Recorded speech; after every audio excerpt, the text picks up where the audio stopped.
संतों के महामहिम वचनों के अनुसार जो चलता है वो पुण्य एकत्रित करता है, और जो कुमार्गगामी बुद्धि के अनुसार चलता है वो पाप एकत्रित करता है। भगवान के सिवा, सुनो महापुरुषों के वचन है, भगवान के सिवा तुम किसी और का सहारा लोगे तो अंत तक तुम्हें पछताना पड़ेगा। भगवान के सिवा किसी और का सहारा लोगे तो अंत तक तुम्हें पछताना पड़ेगा और नरक जैसा जीवन हो जाएगा, नरक जैसा जीवन। भगवान के आश्रय में जो अपार सुख होता है, कैसे हम तुम्हें बताएं। ये जीव सोचता है धन का आश्रय, परिवार का आश्रय, बिल्कुल सब नाटक, धोखा ही धोखा। सच्ची वाली भगवान के सिवा दूसरे का सहारा लोगे तो अंतिम में तुम्हें पछताना पड़ेगा, नरक जैसा कष्ट होगा। और अगर भगवान का सहारा है तो सच्ची माने जीवन परम मंगल में देखने को मिल रहा है। नारकी स्थिति से जीवन परम मंगल में देखने को मिल रहा है। दूसरा, संसार के मनुष्यों से जो प्रेम किया जाता है वो अगले जन्म का निमंत्रण है, अगला जन्म का। और यदि भगवान से प्रेम किया जाता है तो परम धाम जाने का, अगला जन्म का खत्म। अब देखो तुम्हें पसंद क्या करना है। तीसरा, जिस शरीर में जितनी आसक्ति कर लोगे अगला वही जन्म उसी शरीर का मिलेगा। जैसे हिरण के शरीर में आसक्ति कर ली तो भरत जी हिरण बन गए, पुरंजन ने स्त्री में आसक्ति कर ली तो पुरंजनी बन के अगले जन्म में स्त्री बन करके जन्मा। इसलिए जिस शरीर से अधिक प्रेम कर, जो मकान से ज्यादा प्यार करता है वो छिपकली बनकर मकान में रेंगता है। ध्यान, जो जिससे अधिक प्यार, वो ऐसी योनि को प्राप्त। तुम योनि प्राप्त करने के लिए नहीं आए, तुम भगवान को प्राप्त करने के लिए मानव देह प्राप्त किया है। नाम जप करो, सच्चाई से नाम जप करो, तुम्हें खुद दिखाई देगा जो लिखा है। कोई किसी से प्यार नहीं करता है, सिर्फ नाटक, सिर्फ नाटक प्यार का चल रहा, कोई प्यार। जो राग और द्वेष पूर्वक जीवन व्यतीत करता है वो दुर्गति का पात्र बनकर के नाना प्रकार की नारकी योनियों को भोगता है। प्राय राग द्वेष में ही जीवन जा रहा है। ये 18 दोष भोगने ही पड़ते हैं जो भगवान का भजन नहीं करता है। भूख, प्यास, बीमारी, बुढ़ापा, राग, द्वेष, मोह, निंदा, चिंता, भय, खेद, विषाद, जन्म, मरण, विस्मय, शोक, मंद, अरति, कहीं मन नहीं टिक रहा, घोर अशांत, डिप्रेशन, अरति। ये 18 दोष भगवत विमुख को भोगने ही पड़ते हैं। और यदि वो भगवान के आश्रित हो जाता है तो उसमें जैसे भूख है, प्यास है, बीमारी है, बुढ़ापा है, इन सब में भगवान का एक विशेष कृपा प्रसाद रहता है। देखो, बेटा और बहू की कथा सुन चुके। एक संत भगवान ने कभी शिष्य नहीं बनाए थे, श्रीधर बाबा। और जब वृद्धावस्था आई तो अपने लोग 8-10 संतों की होड़ लगती थी कि देखो आपने 1 घंटा सेवा की है, अब आप हटिए, अब हम सेवा। और जानते उनको कैसे सोच कराई जाती थी? ऐसे टांग लिया जाता था 2 संत और ऐसे हाथ में कराई जाती। क्यों? क्योंकि भजन करते थे। सौभाग्य था किसको शौच कराने को मिले, किसको स्नान कराने को मिल जाए, किसको वस्त्र धारण। ये सौभाग्य, भगवान के सिवा किसी को अपना नहीं माना। तो ऐसे गोद में, संतों की गोद में उनकी सेवा होती थी। और अंतिम समय राधा राधा मुख से निकल रहा था, सब संत कीर्तन कर रहे थे और ऐसे पधारे, पूछो मत। ये है ना कोई शिष्य, ना कोई जगह, ना कोई 1 रुपया। तो ऐसे भगवान की तरह अंतिम समय उनकी पूजा हुई। जब उनका शरीर असमर्थ था, ड्यूटी लगती थी। अलग अलग ड्यूटी थी। कई संत भगवान अपने ड्यूटी लगी थी कि इतने बजे से इतने, और लड़ाई होती थी। देखो आपने 1.25 घंटा आज कर लिया, 15 मिनट ज्यादा कर लिया, अब आप हटिए, आप मुझे तो कहते यार थोड़ी देर और कर ले। मतलब लोभ लगता कि जितना अधिक मैं सेवा कर पाऊं। क्यों? क्योंकि भजन परायण थे और वहां पैदा किया है, संपत्ति दी है, लात मार रहे। भगवान से विमुख जो है उसे 18 दोषों को भोगना पड़ता है। जो भगवान के कृपा पात्र होते हैं उन्हें संत संग मिलता है। जिन्हें संत संग मिलता है उनमें अंत काल में जैसे भगवत प्राप्ति होगी वैसा संयोग बना दिया जाता है। अंत काल में दादू मन ही सो मल उपजय, मन ही सो मल धोई, सीख चले गुरु साधु की, तो तू निर्मल होई। नाम जपे रुचि साधु को, साधु जपे रुचि नाम, दादू दोनों एक टक, यहू आरंभ यहू काम। कह रहे मन गंदा हो गया है, अब मन ही निर्मल हो तब बात बनेगी। कैसे निर्मल हो?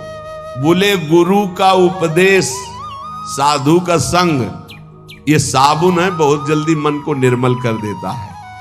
बोले जब नाम जपे तब रुचि साधु की, जब नाम जपो कहे तो संतों में तुम्हारी प्रीति हो जाएगी, और जब संत नाम देंगे तब भगवान में प्रीति हो जाएगी। ये नियम है, ये सिद्धांत। गुरुमुख के प्राप्त नाम से ही भगवत साक्षात्कार होता है। दादू हरि साधु यो पाइए, अविगत के आराध, साधु संगति हरि मिले, हरि संगत सुसाध। बोले जब हरि की कृपा होती तो साधु मिलते हैं, और जब साधु की कृपा होती है तो उस अविगत परमात्मा की आराधना शुरू होती है, तब वो हरि मिलते हैं। तो हरि की कृपा का फल साधु, और साधु की कृपा का फल हरि दर्शन। हरि जब अव्यक्त कृपा करते तब संत दर्शन मिलता है। अब मोहि भाव भरोस हनुमंता, बिनु हरि कृपा मिले नहीं संता। तो मन भुवंग बहु विष भन्या, निर्विष क्यों न होई, दादू मिलिया गुरु गारुणी, तो निर्विष किया सोई। बोले ये मन बड़ा विष फैलाता है, काम क्रोध लोभ मोह मद मत्सर बड़ा विषयी बना दिया। तो बोले अब ये विष कैसे उतरे? बोले गुरु गारुणी, विष उतारने वाले गुरुदेव हैं। जो गुरुदेव ने नाम मंत्र दिया है उसको जपो तो मन का सारा विष उतर जाएगा, निर्विकार मन हो जाएगा। पूजा मान बड़ाइया, आदर मांगे मन, राम गहे सब परिहरे सोई साधु जन। सबके मन में होती है हमारी पूजा हो, हमारी मान हो, हमारी बड़ाई हो, हमारा आदर हो, लेकिन साधु वही है जो मान बड़ाई आदर को स्वीकार नहीं करता, इच्छा नहीं करता। सब में मेरे प्रभु है, सबको प्रभु को भाव से प्रणाम। इतने विराट रूप भगवान इतने रूप में आकर दर्शन देते हैं, ये भाव नहीं रखना। मान बड़ाई आदर इसका कहीं भी नहीं। मेरे प्रभु आकर मुझे दर्शन देते हैं, करुणा करके इतने रूपों में दर्शन देते हैं। जो भगवान को प्राप्त करना चाहता है वो साधु कैसा होता है? जो मान बड़ाई आदर आदि को भी स्वीकार नहीं करता। विष सुख माही रमि रहा, माया हित चितलाई, सोई संत जो उबरे, स्वाद छोड़ी गुण गाई। संसार के विषय भोगों में रम रहे जीवों का उद्धार कौन कर सकता है? बोले संत। बोले कौन संत? जो बोले केवल भगवान के गुण गा रहा, उसके बदले में कुछ नहीं चाहता है। अगर कुछ चाह है, रुपया पैसा भोग सामग्री स्वाद मान बड़ाई प्रतिष्ठा, तो उसकी वाणी का प्रभाव नहीं पड़ेगा। विषयों में फंसे हुए माया में फंसे हुए जीवों का उद्धार किससे होता है? बोले संत से। बोले किन संत से? बोले सोई संत जन उबरिया। जो स्वाद छोड़ी गुण गाई, स्वार्थ स्वाद इनको छोड़कर कोई भी चाह नहीं, केवल स्वांता सुखाए तुलसी रघुनाथ गाथा। बोले ऐसे संतों की वाणी से माया में फंसे हुए लोगों का उद्धार होता है। साधु मिले तब उपजे हृदय हरि को ध्यान, दादू संगति साधु की अभिगत पुरवै आन। बहुत शीघ्र परमात्मा प्राप्ति होती है ऐसे संत महात्मा के संग से, उनके बताए हुए ध्यान नाम गुण कीर्तन से बहुत जल्दी भगवत साक्षात्कार होता है। प्रेम कथा हरि की कहें, करे भगत ल्यो लाई, पीवे पिबावे राम रस सो जन मिलवो आई। बोले बड़े संतों की पहचान क्या होती है? बोले जिनके पास बैठने से केवल भगवत चर्चा ही हो, हमारे आचरण सुधरे, हरि नाम में प्रीति हो, हरि चरणों में प्रीति हो, भक्ति का हृदय में प्रादुर्भाव हो, वो स्वयं भगवत रस पिए हुए हैं और वही भगवत रस हमें पिला सकते हैं। साहब सो सन्मुख रहे, सत्संगति में आई, दादू साधु सब कहे, सो निर्फल क्यों जाई। बोले साहब के सन्मुखता बनी रहेगी यदि संत संग रहेगा। साहब हरि के सन्मुख हो जाओगे, और सन्मुख होए जीव मोई जब ही जन्म कोटि अगनासौ तवही। करोड़ों जन्मों के पाप उस जीव के नष्ट हो जाते हैं जो भगवान श्री हरि की सन्मुखता प्राप्त कर लेता है। वो सन्मुखता साधु संग से प्राप्त होती। साधु संग कभी निष्फल नहीं हो सकता। अमोघश्च निर्बैरी सब जीव सो संत जना सोई, दादू एक आत्मा बैरी नाही कोई। संत वही, किसी भी संप्रदाय की मेड़ में नहीं, सब पूरा विश्व विश्वंभर सब जगह भास एक ही परमात्मा तत्व अनंत ब्रह्मांडों में है। फिर मृत्यु लोक की बात क्या? निर्वैरी सब जीव सो संत जना सोई। सब किसी से बैर नहीं, सब अपने हैं, सब अपनी आत्मा है। दादू एक है आत्मा बैरी नाही कोई, काहे को दुख दीजिए घट घटा तम राम, दादू सब संतोषिए यही साधु को काम। घट घट में हमारे प्रभु रमे हुए हैं, जो उसका साक्षात्कार कर लेता है वही भगवत प्राप्त होता है। कैसे साक्षात्कार होता है? एक है अक्षर पीव का सोई सत कर जानी, हरि नाम सतगुरु कहा दादुर सो परवाणी। जो गुरुदेव ने अक्षर बोला बस उसी पकड़। ये बहुत जगह महापुरुषों से मिला है। गुरु द्वारा दिए गए नाम मंत्र का अद्भुत चमत्कार है, बस उसी में लग जाओ, जितना जपोगे उतना ही लाभ मिलेगा। दादू नी का नाम है, तीन लोक तरी जाए, रात दिवस रटिबो करे। रात दिन बड़े भाग्यशाली जिनको ये पता है कि जाना है मुझे, तो खूब अधिक धन कमा ले, नाम रूपी धन। राधा राधा राधा राधा वल्लभ राधा वल्लभ। दादूनी का नाम है, हरि हृदय न विसारी, मूर्ति मन माही बसे सांस सांस संभारी। तब जानना कि हमारा नाम रंग ला रहा है, जब हर श्वास में नाम चले और सामने नामी की छवि विराजमान हो। दादू साहब कह रहे, मूर्ति मन माही बसे सांस सांस संभारी, दादूनी का नाम है, आप कहे समझाई, और आरंभ सब छाण दे, हरि नामो ल्यो लाई। केवल लगन लगा लो नाम में, सब पूर्ति हो जाए। जितना नाम अधिक जपोगे, श्री भगवान गीता जी में कहते हैं कि कई प्रकार के हमने यज्ञों का वर्णन किया। श्रेयान द्रव्य मयाद यज्ञाज ज्ञान यज्ञ परंतप, सर्वम कर्माखिलम पार्थ ज्ञाने परिसमाप्यते।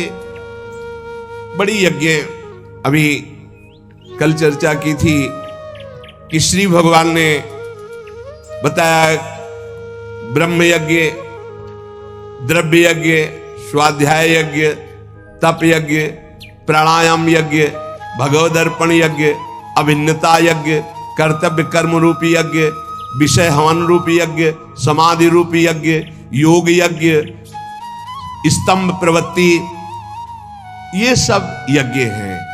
इन सब यज्ञों में भगवान कह रहे हैं जो द्रव्य यज्ञ है, रुपया पैसा से जो यज्ञ होती है, ये जितनी भी यज्ञ हैं इन सब में ज्ञान यज्ञ श्रेष्ठ है। सर्वम कर्माखिलम पार्थ ज्ञाने परिसमाप्तये, इसलिए श्रेयान द्रव्य मया यज्ञाज ज्ञान यज्ञ परंतप। परम कल्याण जो होता है वो ज्ञान होने से होता है। इतना तो ज्ञान हो जाना चाहिए कि हमारा स्वरूप भगवान का अंश है, भगवत स्वरूप है। हम शरीर में फंस गए और मुझे मुक्त होना है, इस शरीर से मुक्त होना है। अगर इस शरीर से मुक्त नहीं हुए तो बहुत घटिया शरीर मिलने वाले हैं, कीड़ा मकोड़ा कितने योनियां हैं।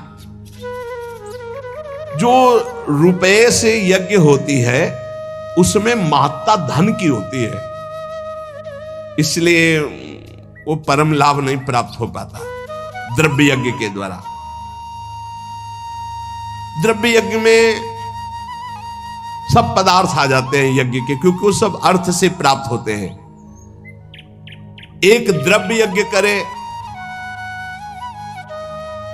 10 अश्वमेध यज्ञ, और एक बार श्री कृष्ण को भाव से प्रणाम कर ले तो 10 अश्वमेध यज्ञ करने वाला श्री कृष्ण को प्रणाम करने वाले की बराबरी नहीं कर सकता। अब आप विचार करो द्रव्य यज्ञ कितना छोटा है जिसको बहुत बड़ा माना जाता है। यहां भगवान कह रहे हैं द्रव्य यज्ञ से श्रेष्ठ है ज्ञान यज्ञ, क्योंकि सभी यज्ञ कर्मजन्य और कर्म करने वाले में यह रहता है कि मैंने ये किया। एक हमने देखा है यज्ञकर्ता को अभिमान रहित, अंदर के कितने विशुद्ध भाव होते हैं धार्मिक पुरुषों में। उनकी मैदा की कई फैक्ट्रियां थी। वो आते थे पूर्व गुरु आश्रम में जब संन्यास मार्ग में थे, 10 गाड़ी उनके साथ होती थी। बहुत दूर से गाड़ी और पादुका उतार करके सबको वहीं रोक कर अकेले आते। उन्होंने जब यज्ञ कराई, सब जो यज्ञ के एक हाथ में टोकरी, एक हाथ में सोनी, जहां कोई खा पी के फिर हर सुविधाएं सब पवित्र वैदिक सिद्धांत से होना, और उनका काम केवल यही था झाड़ू और टोकरी ले। पूरे किलोमीटर में यज्ञ मंडप था, पूरी सब व्यवस्थाएं, और अकेले, किसी का चंदा नहीं, कि खूब अर्थ था, और वो स्वयं ये करते थे। जब कोई उनसे पूछता यज्ञ, कहीं भी कोई पोस्टर बैनर नहीं, और कोई पूछता यज्ञ कौन कराते, तो हमें तो पता नहीं, हम तो यहाँ दोना पत्तल फेंकने की सेवा मिली, बस वो जानते हैं। कोई नहीं जानता था यज्ञ कौन करा रहा। खूब आनंद मन। ऐसे कोई द्रव्य यज्ञ करने वाले बिरला होते हैं जो भगवत समर्पित होते हैं, पर उनको ज्ञान है इस बात का कि तो दियम वस्तु गोविंदम तो में समर्पे, देनहार कोई और है देत रहते दिन रैन, लोग भरम मोपे करे तासो नीचे नयन। ऐसे वो महान गृहस्थ में रहते हुए भी वो महान याज्ञिक थे, यज्ञ करने वाले। तो जब द्रव्य यज्ञ कराई जाती है तो उसमें कहीं ना कहीं अहम स्फुरित हो जाता। मैंने इतने करोड़ अर्पित किए, मैंने इतने लोगों को पवाया, तो जीवन मुक्त होने के लिए वो पर्याप्त नहीं रह गया, क्योंकि अहम का लय होना चाहिए। इसीलिए भगवान कह रहे सर्वम कर्माखिलम पार्थ ज्ञाने परिसमाप्तये। ज्ञान में क्या होता है, अहम का नाश हो जाता है। इसलिए भगवान यहां कह रहे कि सबसे बढ़िया यज्ञ है ज्ञान यज्ञ। अंतःकरण में 3 दोष होते हैं जिनके कारण भगवत साक्षात्कार नहीं हो पाता। मल कहते हैं संचित पाप को। जो संचित पाप होते हैं उनके कारण भजन में मन नहीं लगता। जहां भजन शुरू करोगे, भगवत मार्ग की बातें शुरू करोगे, तो पाप आकर्षण शुरू हो जाएगा। इसे मल कहते हैं। दूसरा होता है विक्षेप, चित्त का चंचल होकर बार बार भोगे हुए विषयों का चिंतन करना, इसे विक्षेप कहते हैं। आवरण कहते हैं अहंकार, अज्ञान। इन 3 के कारण जीव की भगवान में रुचि नहीं होती और भगवान की प्राप्ति में बाधा ये 3 पहुंचाते। मल, संचित पाप, विक्षेप, भोगों के प्रति चित्त का चंचल होना, आवरण, अहंकार, अज्ञान। जब हम कोई भी कर्म करते हैं तो उसमें ये आवरण ढक जाता है अहंकार, मैंने ये किया, और जहां ये हुआ मैंने ये किया तो उसका कल्याण नहीं हो पाता। ये खास बात है, उसका फल मिलेगा, उसे भगवत प्राप्ति नहीं हो पाएगी।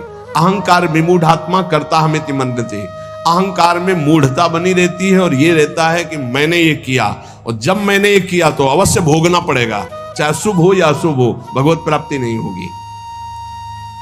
जब हमें किसी महापुरुष का आश्रय मिलता है, संत महात्मा का, और वो जब हमें उपदेश करते हैं तब हमें समझ में आता है कि सारे कर्म भगवान के लिए करने हैं। हमारे पास जो शारीरिक बल, रुपया, पैसा, भोग सामग्री, सब श्री भगवान की, तो हम भगवत भाव से जब कर्म करके भगवान को समर्पित करने लगते हैं तो हमारे अंदर के दोष नष्ट होने लगते हैं। मल पहले नष्ट होगा, संचित पाप भस्म होंगे। अब हमको थोड़ा विवेक आने लगा कि जितने भोग भोगे उनमें कोई सुख तो है नहीं, तो बार बार चित्त जो भोगों की तरफ जा रहा था उसे वापस करने लगे, तो विक्षेप नष्ट होने लगा। अब अहंकार भगवद अर्पित होकर के चरणों में चला गया, तीनों ठीक हो गए। मल विक्षेप आवरण जहां हटा तो सामने सच्चिदानंद भगवान का उसको अनुभव हो जाता है। अब बोले ये मल विक्षेप आवरण हटाने के लिए जो साधु संग चाहिए, गुरु का संग चाहिए, वो कैसे प्राप्त हो? बोले जब विवेक, वैराग्य, समदमादि सठ संपत्ति, मुमुक्षता, श्रवण, मनन, निधिध्यासन, तत्व पदार्थ संशोधन, ये जो दैवी भागवती ज्ञान के साधन है, इनकी जब प्राप्ति की इच्छा होती है तो गुरु बनाने की इच्छा होती है। कोई ऐसे संत मिले, कोई ऐसे सदगुरु मिले। देखो भगवान सामने विराजमान है अर्जुन के, और कह रहे हैं कि जब कभी मल विक्षेप आवरण हटाने के लिए ज्ञान की आवश्यकता होती है तो गुरु की प्राप्ति की इच्छा होती है। तो अपने मल विक्षेप आवरण को हटाने के लिए, कल्याण प्राप्ति के लिए, मंगल के लिए, सुख प्राप्ति के लिए, ज्ञान यज्ञ के लिए, तत्व ज्ञान के लिए किसी संत का आश्रय लो। कैसे? बोले तद्विद्धि प्रणिपातेन परिप्रश्नेन सेवया उपदेक्षन्ति ते ज्ञानम ज्ञानिनस्तत्वदर्शिनः। भगवान से पहले प्रार्थना करो कि हमको तत्वज्ञानी महात्मा मिल जाए। बड़ा मुश्किल है तत्वज्ञानी महात्मा मिलना। ये छोटी छोटी मेड़े ऐसी बन गई हैं, लड़ाई झगड़ा, एक दूसरे की निंदा स्तुति समझे नहीं पा रहे। जैसे जमीन में खड़े होकर देखो तो कोई 7 खंड की, कोई कुछ ऐसे बिल्डिंग, और थोड़ा हेलीकॉप्टर में बैठ के देखो ऊपर उड़ के तो सब एक जैसा दिखाई देने लगेगा। तो जो ऊंचाई में चढ़ा हुआ महापुरुष है वो एक जैसा देखता है, सब जगह एक है। देखो शास्त्रों में हमने, वैदिक सिद्धांतों में भी पाया आ ब्रह्म है, आ। अब आप कुछ भी बोलो आ निकलेगा। सर्वव्यापी ब्रह्म आ है, ये हमने शास्त्रों में पाया। का, खा, गा, चा, छा, टा, ज्ञा, का से लेके ज्ञा तक कोई भी अक्षर बोलो, आ आ आ निकलेगा। अब जो अक्षर है वो ब्रह्ममय है। ऐसे ही चराचर जगत ब्रह्म में, सर्वम खलमिदम ब्रह्म। अब ये वेद सिद्धांत पढ़ते हैं, लड़ाई झगड़ा कहां रह गया, कहां निंदा स्तुति रह गई, कहां राग द्वेष रह गया, कहां छोटा बड़ा रह गया, कहां अपना पराया रह गया। यही समझ। सनातन आकाश की तरह है, ध्यान रखना। सनातन धर्म आकाश की तरह है, सनातन धर्म वायु की तरह है, सनातन धर्म जल की तरह है, सनातन धर्म पृथ्वी की तरह है, सनातन धर्म सूर्य की तरह है। जहां देखो वही सनातन सूर्य, सनातन वायु, सनातन जल, सनातन भूमि, सनातन आकाश, सनातन अग्नि, अंदर और बाहर, यह है सनातन। तो ब्रह्म सनातन, परमात्मा सनातन, तो धर्म सनातन। उसको समझो, ये छोटी छोटी मेड़े नहीं। सनातन, सनातन आकाश की तरह है, सनातन वायु की तरह है, सनातन अग्नि की तरह है, सनातन जल की तरह, सबका भरण पोषण सनातन। भगवान सबसे पहली बात कह रहे हैं ज्ञानिनस तत्वदर्शिना। किसका संग करना है? तत्व ज्ञानी का। हरिवंश महाप्रभु कह रहे हैं कैसे प्रिया प्रीतम के प्रेम में जाओगे? बोले ये क्रूरापि पापिनो न च सताम संभाष्य दृश्या से सर्वान वस्तुतया निरीक्ष परम स्वाराध्य बुद्धिर्मम। सबको आराध्य रूप में देखो, चाहे पापी हो चाहे पुण्यात्मा, सब में राधा वल्लभ लाल विराजमान है। ये आचार्य का आदेश है। यह है ज्ञानिनस तत्वदर्शिना, सब जगह अपने इष्ट को देखना। ये कहां मिलेंगे? ये भगवान मिलाएंगे। भगवान से सबसे पहले प्रार्थना करनी चाहिए कि मुझे ऐसे संत का सानिध्य दीजिए जो आप में रमण करता हो। मैं तो नहीं पहचान पाऊंगा प्रभु, आप मेरे हृदय को भी जानते हो और संत को भी जानते हो, तो मुझे संत संग दीजिए। अब मोहि भा भरोसा हनुमंता, बिनु हरि कृपा मिले नहीं संता। और जब संत मिले तब क्या करो? तो बोले तद्विद्धि प्रणिपातेन परिप्रश्नेन सेवया। अर्जुन पहले उन महापुरुषों के पास जाए तो जाकर उनको साष्टांग दंडवत करे। संपूर्ण आत्मसमर्पण का भाव साष्टांग दंडवत में माना जाता है। ऐसा भगवान क्यों कह रहे?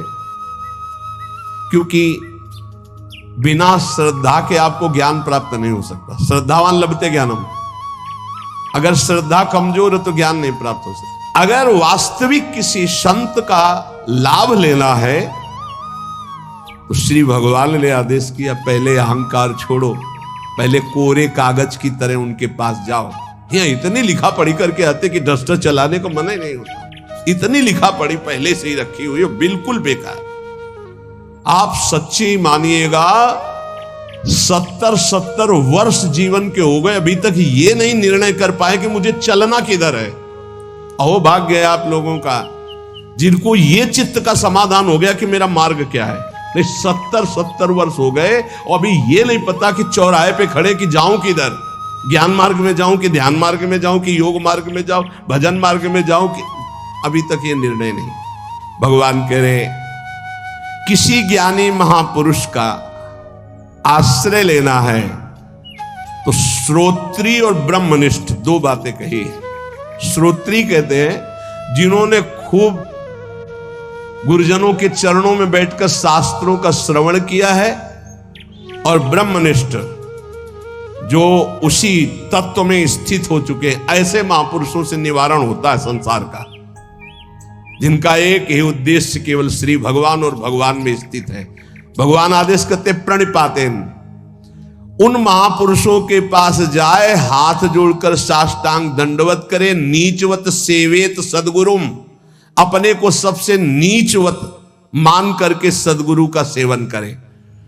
कभी भी शरीर से गुरु का निरादर न करे, तिरस्कार न हो, इसलिए गुरु के सामने नम्र सरल और जिज्ञासा के भाव से उनकी आज्ञा पूर्वक सेवा करे। अपने आप को गुरु के चरणों में सबसे छोटा अधीन सेवक समझे। शरीर और वस्तुएं दोनों गुरु के आज्ञा के अनुसार हैं। साष्टांग दंडवत प्रणाम का मतलब है मेरा शरीर गुरु की आज्ञा पे चलेगा, अहम गुरु के चरणों में अर्पित है। सेवया, भगवान कह रहे परिप्रश्नेन के लिए सेवया, शरीर और वस्तुओं से गुरु की सेवा गौण, मुख्य है गुरु की आज्ञा का पालन करना। जिससे गुरु प्रसन्न हो बस वही कार्य करना। उनकी प्रसन्नता प्राप्त हो गई, उनके मन के संकेत के अनुसार तुम्हारी चेष्टा हुई, उनकी आज्ञा के अनुकूल तुमने कार्य किया, तो प्रश्न करना ही नहीं पड़ेगा, उत्तर तुम्हारे हृदय में अपने आप आ जाएगा। देख लेना, संत महापुरुषों की सबसे बड़ी सेवा होती है उनके संकेत के अनुसार चलना, उनके इशारे को समझना, वो किधर चलाना चाहते हैं, वो क्या चाहते हैं, अपना जीवन उनकी आज्ञा में अर्पित करना। संतों को जितना सिद्धांत प्रिय है उतना अपना शरीर प्रिय नहीं है। तो एक आदमी संत की शरीर सेवा करे, उनकी आज्ञा का उल्लंघन करे, और एक आदमी केवल उनकी आज्ञा का पालन करे, तो संत कृपा उसके पास ज्यादा फलीभूत होगी जो आज्ञा का पालन कर रहा है। संत सिद्धांत की रक्षा के लिए अपने प्राण त्याग सकते हैं। इसलिए सच्चा संतों का सेवक वही है जो उनकी आज्ञा का दृढ़ता पूर्वक पालन करता है। तो पहले प्रणिपातेन साष्टांग दंडवत सेवया, तन मन वचन से उनकी सेवा, फिर परिप्रश्न